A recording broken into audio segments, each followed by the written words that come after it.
आज सभापती महोदय दुर्दैवानं सांगावं लागतं एम्समध्ये 42% टीचिंग फॅकल्टी या ठिकाणी नाही आहे. लोकसभेतली आकडेवारी आहे, मी काय राजकीय बोलत नाही.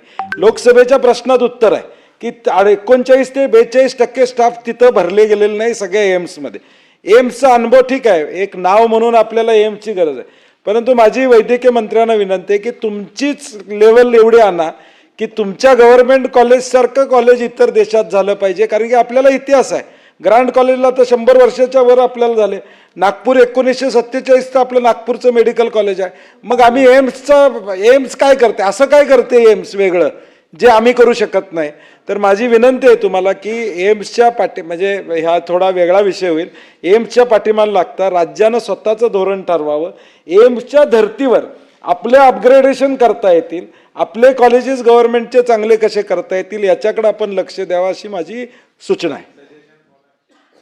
सभापती महोदय, मी सन्माननीय सदस्य सतीश पाटलांच्या ज्ञानात भर घालू इच्छितो की मुंबई, पुणा, नागपूर या 4-5 ठिकाणी एम्सपेक्षा चांगले हॉस्पिटल आमचे शासकीय महाविद्यालयाचे हॉस्पिटल आहेत, आता आहेतच, तितकीच सुविधा आहे.